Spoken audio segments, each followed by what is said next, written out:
Hello, എല്ലാവർക്കും നമ്മുടെ പുതിയൊരു വീഡിയോയിലോട്ട് സ്വാഗതം. 1-2 ദിവസമായിട്ടേ നല്ല ജലദോഷം, ചെറിയ രീതിയിലൊക്കെ ഒന്ന് പനിക്കുകയൊക്കെ ചെയ്തു കേട്ടോ.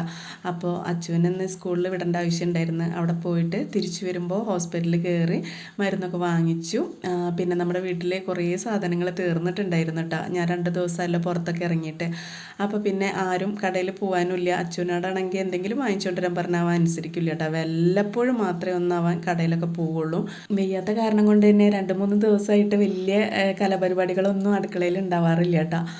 അച്ചുവിന് എന്തെങ്കിലും ചെറിയ രീതിയിലൊക്കെ കറികളൊക്കെ ഉണ്ടാക്കിയിട്ട് അവന് ചോറൊക്കെ കൊടുക്കും. അപ്പം ഇന്നെന്തായാലും മീനൊക്കെ വാങ്ങിക്കാമെന്നൊക്കെ വിചാരിച്ചിട്ട് പോയതേ. അപ്പോൾ എരമംഗലത്ത് നിന്ന് മാർക്കറ്റിൽ ഒരു ഒറ്റ മീൻകാർ പോലും ഇല്ലായിരുന്നു കേട്ടോ. അങ്ങനെ വീട്ടിലെത്തിയപ്പോൾ ഉണ്ട് നമ്മുടെ റോട്ടിൽ കൂടെ ഒരു മീൻകാരൻ പോകുന്നു കേട്ടോ. അപ്പോൾ അയാളുടെ അടുത്ത് മീനൊക്കെ വാങ്ങിച്ചു. ചെറിയ ചൂടൊക്കെ ആയിരുന്നു കേട്ടോ. എന്തെങ്കിലും കുഴപ്പമില്ല, കുറച്ച് ദിവസമെല്ലാം മീനൊക്കെ കൂട്ടിയിട്ട് അങ്ങനെ മീനൊക്കെ വാങ്ങിച്ചു. എന്നിട്ടാണ് നമ്മൾ വാതിലൊക്കെ തുറന്ന് അകത്തേക്ക് കയറിയത്. പിന്നെന്താ, ഒരുവിധ സാധനങ്ങളൊക്കെ തീർന്നേക്കണം കേട്ടോ. എങ്കിലും എനിക്ക് ഓർമ്മയുള്ള സാധനങ്ങളൊക്കെ ഞാൻ കടയിൽ നിന്ന് വാങ്ങിച്ചിട്ടുണ്ട്. പഞ്ചസാര, പരിപ്പ്, അങ്ങനെയുള്ള അല്ലറ ചില്ലറ സാധനങ്ങളും പിന്നെന്താ പച്ചക്കറി മേടിക്കാനുണ്ടായിരുന്നു, അതൊക്കെ വാങ്ങിച്ചു. സത്യം പറഞ്ഞാൽ ഇന്ന് പഞ്ചസാര ഇല്ലാത്ത കാരണം ചായ തന്നെ ഉണ്ടാക്കിയിട്ടില്ല കേട്ടോ രാവിലെ. ഇന്നലെ വൈകുന്നേരമാണ് പഞ്ചസാര കഴിഞ്ഞത് കേട്ടോ.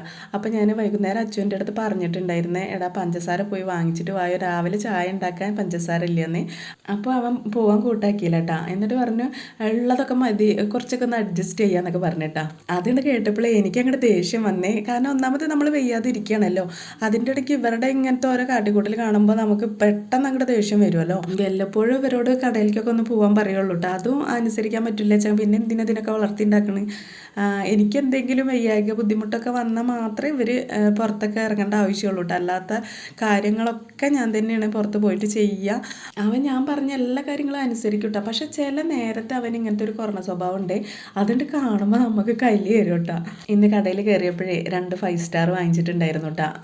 അപ്പോൾ കുറേ ദിവസമായിട്ടുണ്ടായിരുന്നു ഞാനൊരു ചോക്ലേറ്റൊക്കെ കഴിച്ചിട്ട്. വേണ്ടെന്ന് വെച്ചിട്ട് തന്നെയാണ് കേട്ടോ വാങ്ങിക്കാത്തത്. സംഭവം ഈ മധുരം ഇങ്ങനെ അടിച്ച് കയറ്റണ്ടല്ലോ എന്ന് വിചാരിച്ചിട്ടാണ്. ഞാനാണെങ്കിലോ ചോക്ലേറ്റൊക്കെ അത്ര ഇഷ്ടപ്പെടുന്ന ഒരാളാണ് കേട്ടോ. ഏട്ടൻ വരുന്ന സമയത്തും അല്ലെങ്കിൽ ആരെങ്കിലുമൊക്കെ ഏട്ടൻ്റെ അടുത്ത് വരുന്നുണ്ടെങ്കിൽ എന്താ കൊടുത്താക്കേണ്ടതെന്ന് വെച്ചാൽ ഞാൻ ആദ്യം പറയുക ചോക്ലേറ്റ് തന്നെയാണ് കേട്ടോ. വേറെ സംഭവങ്ങളൊന്നും ഞാൻ ആവശ്യപ്പെടാറില്ല. ഒരു പനിയൊക്കെ വന്നു കഴിഞ്ഞാലേ നമുക്ക് ഇഷ്ടമുള്ള സംഭവങ്ങളൊക്കെ തിന്നാൻ തോന്നും അല്ലേ. അപ്പോൾ ഇന്ന് ഈ ചോക്ലേറ്റ് കഴിച്ചപ്പോഴേ എനിക്ക് ഭയങ്കര ഒരു സമാധാനം കിട്ടിയിട്ടാ.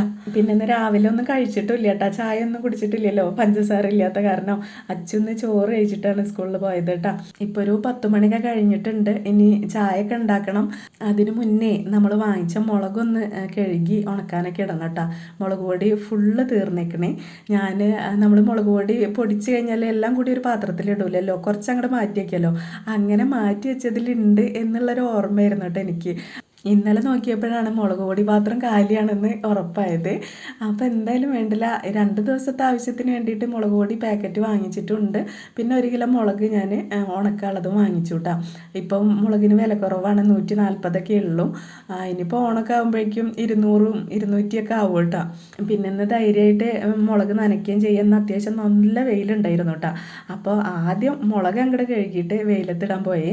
ബാക്കി പണികളൊക്കെ പിന്നെ ചെയ്താൽ മതിയല്ലോ എന്ന് വിചാരിച്ചു. ഇതുപോലെ ഒരു കോട്ടൻ്റെ മുണ്ടിൽ മുളക് നന്നായിട്ട് അങ്ങ് പരത്തിയിട്ടിട്ടുണ്ട് കേട്ടോ. അപ്പോൾ പെട്ടെന്ന് അതിൻ്റെ വെള്ളമൊക്കെ വാർന്ന് കിട്ടുമല്ലോ. മഴക്കാലത്തെ ഇതുപോലെ ഒരു വെയിലൊക്കെ വല്ലപ്പോഴും കിട്ടുമ്പോഴേ നമ്മൾ വീട്ടിലുള്ള പെണ്ണുങ്ങൾക്ക് ഭയങ്കര ഒരു സന്തോഷമാണ് കേട്ടോ. എന്തൊക്കെയാണ് ഉണക്കി ചൂടാക്കി വെക്കേണ്ടതെന്നുള്ള ആകെ കൺഫ്യൂഷൻ ആവേ. അങ്ങനെ ഇതാ ഞാൻ കുറച്ച് തുണികളൊക്കെ അഴലുമിട്ട് ഒന്ന് ചൂടാക്കാൻ വെച്ചിട്ടുണ്ട് കേട്ടോ. മുളക് ഇതാ അപ്പുറത്ത് ചൂടായി കൊണ്ടിരിക്കുന്നുണ്ട്. അപ്പോൾ ഇത് നമ്മുടെ ഏട്ടൻ ഖത്തറിൽ നിന്ന് കൊടുന്ന പൊതിനയാണ് കേട്ടോ. അത് ഒരു ബക്കറ്റിലൊക്കെ ആക്കിയിട്ട് ആൾ പോയതാണ്. ഇപ്പോഴും നല്ല ഉഷാറായിട്ട് നിൽക്കുന്നുണ്ട് കേട്ടോ. മുളകൊക്കെ വെയിലത്തിട്ടിട്ടേ വേഗം കിച്ചണിലോട്ട് വന്നേ. എന്നിട്ട് ഒരു ദോശയൊക്കെ ഉണ്ടാക്കി, ഒരു കപ്പ് ചായയൊക്കെ ഉണ്ടാക്കി. ദോശയ്ക്ക് ഇനി വേറെ കറിയൊന്നും ഉണ്ടാക്കണ്ടല്ലോ എന്ന് വിചാരിച്ചിട്ടേ അരിപ്പൊടിയുടെ ദോശ ഉണ്ടാക്കിയിട്ട് അതിൻ്റെ മുകളിൽ സവോളയും തക്കാളിയും പച്ചമുളകും മല്ലിയിലൊക്കെ വെതറി എന്താ പറയുക, ഒരു പ്രത്യേക തരം ദോശയായിരുന്നു കേട്ടോ. നല്ല ടേസ്റ്റൊക്കെ ഉണ്ടായിരുന്നു. ചായ കൂടിയൊക്കെ കഴിഞ്ഞപ്പോഴേ എൻ്റെ ഫോണിൽ ചാർജ് തീർന്നുണ്ടായിരുന്നു കേട്ടോ. പിന്നെ അത് കുത്തിച്ചു. ആ സമയത്ത് ഞാൻ മീനൊക്കെ നന്നാക്കി എടുത്തിട്ടുണ്ട്. ഇനി മീൻ കറി വയ്ക്കാനുള്ളൊരു തയ്യാറെടുപ്പിലാണ് കേട്ടോ. മീൻ മുളകിട്ട് വയ്ക്കുകയും വേണം, പിന്നെ മീൻ പൊരിക്കണം, പിന്നെ ഇന്ന് രാവിലെ അച്ചുവിന് സ്കൂളിലേക്ക് കൊണ്ടുപോകാനേ കുറച്ച് രസം വെച്ചിട്ടുണ്ടായിരുന്നു കേട്ടോ. മുളക് പൊടി ഇല്ലാത്ത കാരണം കുറച്ച് കൂടുതൽ കുരുമുളക് പൊടിയൊക്കെ ഇട്ടിട്ടാണ് ഉണ്ടാക്കിയിട്ടുണ്ടായിരുന്നത്. പക്ഷേ സത്യത്തിൽ ഇങ്ങനെ കുറേ സംഭവങ്ങളൊന്നും ഇല്ലാത്ത ഒരു കറിക്ക് ഭയങ്കര ടേസ്റ്റാണ് കേട്ടോ. ഇന്നത്തെ രസം എനിക്ക് ഭയങ്കര ഇഷ്ടപ്പെട്ടു. ചായയോട് കഴിഞ്ഞിട്ടേ ഒരു ഗുളിക കഴിക്കാണ്ടായിരുന്നു കേട്ടോ. ആ ഗുളിക കഴിച്ചപ്പോഴാണ് എനിക്കൊരു ഉഷാറ് വന്നത്. ഇപ്പം പലതരം പനികൾ നടക്കുന്നുണ്ട് അത്ര കേട്ടോ. ആകെ പേടിച്ച് പെട്ടെന്നാണ് എനിക്കൊരു പനി വന്നത്. എന്താ വരാൻ കാരണമെന്ന് എനിക്കൊരു ഐഡിയ ഇല്ല. ചെറുതായിട്ടൊന്ന് മഴ കൊണ്ട് എന്നല്ലാണ്ട് വേറെ പുറത്തൊന്നും നമ്മൾ പോയിട്ടില്ലായിരുന്നു കേട്ടോ. അതിൽ എനിക്ക് വന്നു. അച്ചുവിനെ ഞാൻ എൻ്റെ റൂമിലേക്ക് കടത്തിയിട്ട് തന്നെ ഇല്ല കേട്ടോ. ഇനി അവനും കൂടി വരണ്ടല്ലോ എന്ന് വിചാരിച്ചിട്ടേ. പനിയൊക്കെ വന്നു കഴിഞ്ഞാൽ എല്ലാവരും ഒന്ന് തൊട്ടിട്ടല്ലേ പോവുള്ളൂ. പനിയൊന്ന് ഭേദമെങ്കിലും കൂടിയിട്ടേ നല്ല തലവേദന ഉണ്ട് കേട്ടോ. എനിക്ക് തോന്നണേ 2 ദിവസം ഉറക്കം ശരിയാവാത്ത കാരണമാണ് ഈ തലവേദന പോവാത്തത് എന്നാണ് തോന്നുന്നത്.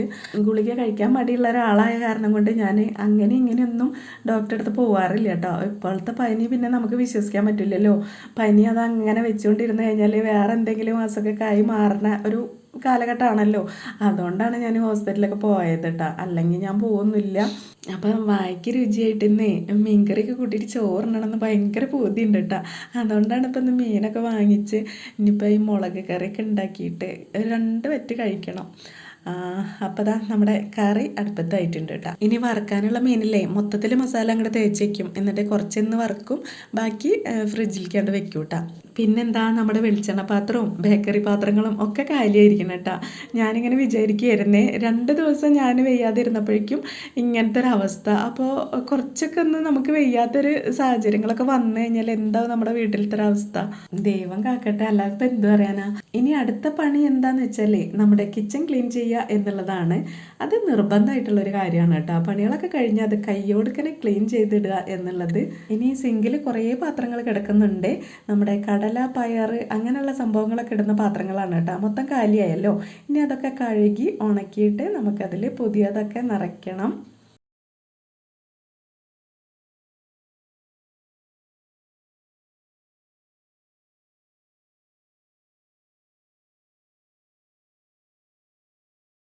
അങ്ങനെ കിച്ചൺ ക്ലീൻ ചെയ്യലൊക്കെ കഴിഞ്ഞിട്ടാണ് ചോറിനായിരുന്നത് കേട്ടോ. ഇപ്പോൾ ഒരു 2:30 കഴിഞ്ഞിട്ടുണ്ട്. അങ്ങനെ ഇതാ നമ്മുടെ മുളകിട്ട മീൻകറിയും പിന്നെ രാവിലെ അച്ചുട്ടിക്ക് ഉണ്ടാക്കിയ ചീരയും മുട്ടയും കൂടിയിട്ട് ഒരു തോരനൊക്കെ ഉണ്ടാക്കിയിട്ടുണ്ടായിരുന്നു കേട്ടോ. പിന്നെ ഇതാണ് രാവിലെ ഉണ്ടാക്കിയ രസം. ഭയങ്കര ടേസ്റ്റ് ഉണ്ടായിരുന്നു കേട്ടോ. പൊതുവേ എനിക്ക് രസം ഇഷ്ടമുള്ള ഒരാളല്ല. ഇവിടെ മക്കൾക്കൊക്കെ നല്ല ഇഷ്ടമാണ് കേട്ടോ. പക്ഷേ എങ്കിൽ ഇന്നത്തെ തട്ടിക്കൂട്ട് രസമായ കാരണം ഭയങ്കര രസമുണ്ട്. ഇനി ഇതാ ഈ ഉണങ്ങിയ തുണികളും കൂടെ മടക്കി വയ്ക്കാനുണ്ട്. പിന്നെ അകമൊക്കെ ഒന്ന് അടിച്ചു വരാനുണ്ട് കേട്ടോ. തുണികൾ മടക്കി വയ്ക്കാൻ എനിക്ക് ഭയങ്കര മടിയുള്ളൊരു പണിയാണ്. അപ്പോൾ ഞാൻ വിചാരിച്ച് എന്തായാലും ചോറിനൽ കഴിയട്ടെ ആദ്യം, എന്നിട്ട് തുണികളൊക്കെ മടക്കാമെന്ന് വിചാരിച്ചിട്ട് അത് സോഫയിൽ തന്നെ അങ്ങനെ വെച്ചിട്ടുണ്ട്. പിന്നെ ചോറിനലൊക്കെ കഴിഞ്ഞ് വന്നിട്ട് നമ്മുടെ റൂമൊക്കെ ഒന്ന് ക്ലീൻ ചെയ്യാൻ വന്നതാണ് കേട്ടോ. അപ്പോൾ ഈ പനിയൊക്കെ കഴിഞ്ഞപ്പോഴേ നമ്മുടെ ബെഡ്ഷീറ്റൊക്കെ ഒന്ന് മാറ്റി വിരിക്കാനുള്ള പുതപ്പൊക്കെ ഒന്ന് ചൂടാക്കി എടുത്തിട്ടുണ്ടായിരുന്നു. അത് കയ്യോടുക്കാൻ അതിലങ്ങോട്ട് വിരിച്ചിട്ടിട്ടുണ്ട്. ചോറിനൽ കഴിഞ്ഞപ്പോഴേക്കും പിന്നെ നമ്മുടെ മുകളിലുള്ള വെയിലൊക്കെ ഒന്ന് കുറഞ്ഞു വന്നിട്ടുണ്ടായിരുന്നു കേട്ടോ. അപ്പോൾ വേഗം പോയിട്ട് മുളകൊക്കെ അകത്തേക്ക് എടുത്ത് വെച്ചു.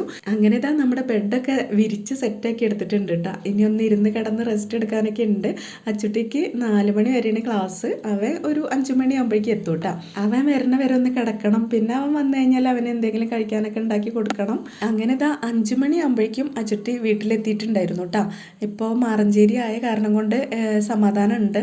നേരത്തെയൊക്കെ വീട്ടിലെത്താൻ പറ്റുന്നുണ്ട്. അല്ലാന്നുണ്ടെങ്കിൽ പൊന്നാനി ആവുമ്പോൾ ഒത്തിരി ലേറ്റ് ആവാറുണ്ട്. 6:15 ആവും വീട്ടിലെത്തുമ്പോഴേ. അവിടുന്ന് ബസ്സൊക്കെ കിട്ടിയിട്ട് വരണ്ടേ. ഇതാവുമ്പോൾ 4 മണിക്ക് ക്ലാസ് വിട്ടാലും മാറഞ്ചേരി അല്ലേ, എരമംഗലത്ത് സൈക്കിൾ കൊണ്ടുവച്ചാൽ എരമംഗലത്ത് നിന്ന് വേഗം സൈക്കിൾ വീട്ടിലെത്താലോ. അതുകൊണ്ട് എനിക്ക് ഭയങ്കര സമാധാനമായി കേട്ടോ. ഇനിയിപ്പോൾ വല്ല മീറ്റിങ്ങൊക്കെ ഉണ്ടെങ്കിൽ നമുക്ക് പെട്ടെന്നൊന്ന് എത്തിപ്പെടാൻ പറ്റുന്ന സ്ഥലമാണല്ലോ മാറഞ്ചേരി. അല്ലാന്നുണ്ടെങ്കിൽ പൊന്നാനിക്കൊക്കെ എത്തിപ്പെടുക എന്നുള്ളത് ഭയങ്കര ബുദ്ധിമുട്ടുള്ളൊരു കാര്യമാണ് കേട്ടോ. പിന്നെ ഇന്ന് രാവിലെ അവനെ പുതിയ ക്ലാസ്സിലേക്ക് ഞാൻ ആക്കി കൊടുക്കുമ്പോഴേ അവൻ്റെ മുന്നത്തെ ഫ്രണ്ട്സൊക്കെ ഉണ്ടായിരുന്നു കേട്ടോ ക്ലാസ്സിൽ. അപ്പോൾ അവൻ പെട്ടെന്ന് കമ്പനി ആയിരിക്കണേ. 1 മാസം കഴിഞ്ഞല്ലോ ഇപ്പോൾ പൊന്നാനി പോക്ക് തുടങ്ങിയിട്ട്.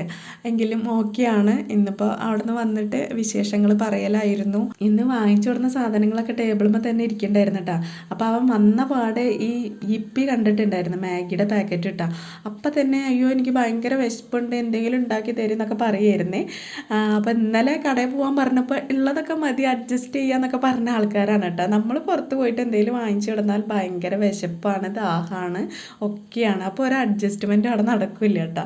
അങ്ങനെ എന്നിട്ട് വേഗം മാഗിയൊക്കെ ഉണ്ടാക്കി കൊടുത്തു. ഞാൻ വല്ലപ്പോഴൊക്കെ മാഗി വാങ്ങിക്കാറുള്ളൂ കേട്ടോ. അപ്പോൾ കുറേ നാളായിട്ടുണ്ട് നമ്മുടെ വീട്ടിൽ മാഗിയൊക്കെ വാങ്ങിച്ചിട്ട്. ഇന്നാൾ മോള് വന്നപ്പോഴും പറഞ്ഞു നിങ്ങൾ മാഗി മേടിക്കുക, കുറേ ആയിട്ടുണ്ട് തിന്നിട്ട് എന്നൊക്കെ. ഞാൻ മേടിക്കാൻ കൂട്ടാക്കാണ്ടാണ് കേട്ടോ. അപ്പോൾ ഇന്നിപ്പോൾ കുറേ ആയല്ലോ പറയണേ. അപ്പം ഇന്ന് കണ്ടപ്പോൾ അങ്ങനെ വാങ്ങിച്ചെന്നേ ഉള്ളൂ. അങ്ങനെ ഇതാ ന്യൂഡിൽസും ചായയും കൂടിയിട്ട് അവന് കഴിക്കാൻ കൊടുത്തു കേട്ടോ. പിന്നെ നമ്മുടെ വടക്കോർത്തെ മുറ്റത്തിൻ്റെ ഇറക്കിലൊരു തെങ്ങുണ്ട് കേട്ടോ. അതുമൊന്നൊരു തേങ്ങ വീണിട്ടുണ്ടായിരുന്നു. നല്ല പച്ച തേങ്ങയാണ് കേട്ടോ. അതിൻ്റെ വെള്ളം കുടിക്കാൻ എനിക്ക് ഭയങ്കര ഇഷ്ടം. നല്ല മധുരം ഉണ്ടാവുമല്ലോ. എന്നാൽ പിന്നെ അതങ്ങ് പൊളിച്ച് വെക്കട്ടെ എന്ന് വിചാരിച്ചിട്ട് തേങ്ങയൊക്കെ പൊളിക്കാൻ വേണ്ടി പോയതാണ്. അപ്പോൾ ഇത്രയൊക്കെയായിരുന്നു കേട്ടോ നമ്മുടെ ഇന്നത്തെ ഒരു ദിവസത്തെ വിശേഷങ്ങൾ. അപ്പോൾ ഇഷ്ടപ്പെടുകയാണെങ്കിൽ എന്നെ ഒന്ന് സപ്പോർട്ട് ചെയ്തേക്കണേ. ഇതുവരെ എന്നെ സപ്പോർട്ട് ചെയ്ത എല്ലാവരോടും ഒത്തിരി നന്ദിയുണ്ട്. അപ്പോൾ മറ്റൊരു വീഡിയോ ആയിട്ട് വീണ്ടും കാണാം. താങ്ക്